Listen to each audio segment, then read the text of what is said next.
नमस्कार मित्रांनो ठरलं तर मग मालिकेच्या आजच्या भागामध्ये होळीचा सण असतो. मात्र आता सर्वजण तयार होऊन बसलेले असतात.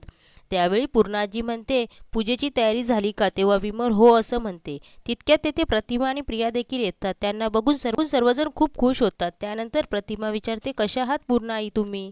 पूर्णाजी म्हणते, मस्त. तेव्हा प्रिया नाटक करत असते. ती मनात म्हणते की माझं आणि अश्विनचं लग्न होण्यापासून कोणीच अडवू शकत नाही. कल्पना आता सांगणार असते की अश्विन हा प्रियाबरोबर लग्न करायचं म्हणतोय, पण प्रिया तिला अडवते आणि म्हणते मला होळीसाठी नैवेद्य बनवायचा आहे. मी ना लगेचच शिरा बनवते असं म्हणत होळीच्या नैवेद्यासाठी शिरा नाही तर पुरणपोळी बनवतात असं म्हणून कल्पना आता तिला शॉकच देते.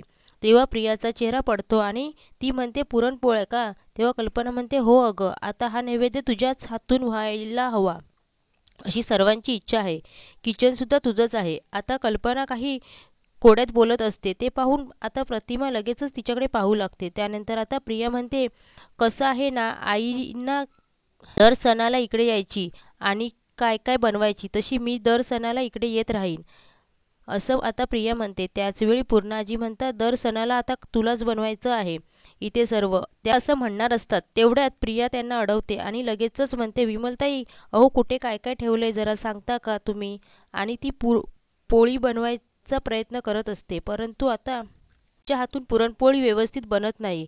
तिची पोळी आता पूर्णपणे वेडीवाकडी होत असते. तर विमल आता तिला सांगत असते की अजून जरा अशी बनवा तशी बनवा, पण प्रिया काही ऐकत नसते. तिच्या पोळ्या नकाशाच बनत असतात. तितक्यात तिथे सर्व घरातले येतात आणि पूर्णाजी विचारते, झाला का नैवेद्य? तेव्हा प्रिया म्हणते, हो होतच आलाय, मी पहिल्यांदा बनवते ना, त्यामुळे जरा गडबड होते, पण होईल हा व्यवस्थित असं ती सर्वांना सांगते. सर्वजण तिच्याकडे पाहतात, कारण तिची पोळी आता वेडीवाकडी नकाशासारखी झालेली असते. त्यानंतर आता अश्विन विचारतो, बापरे, कुठल्या देशाचा नकाशा आहे हा? तेव्हा सर्वजण तिच्यावर हसतात. प्रियाला एवढी कामं करताना बघून प्रतिमा तिला विचारते, काय आज खूपच कामं करते? तेव्हा प्रिया तिच्यावर चिडते. तितक्या तिथे सायली अर्जुन येतात. त्यांच्या अंगावर असणारे कपडे पाहून प्रिया कल्पना थक्कच होतात, पण प्रतिमा मात्र तिचं कौतुक करते. त्याचवेळी प्रिया लगेचच म्हणते, तू अशा अवतारात बाहेर गेली होतीस का? तेव्हा अर्जुन तिच्यावर ओरडतो आणि सायलीचं कौतुक करतो आणि ते दोघे रूममध्ये जातात. तर लगेचच प्रिया बाहेर येते आणि रांगोळी काढत असते आणि अश्विन तिला मदत करत असतो.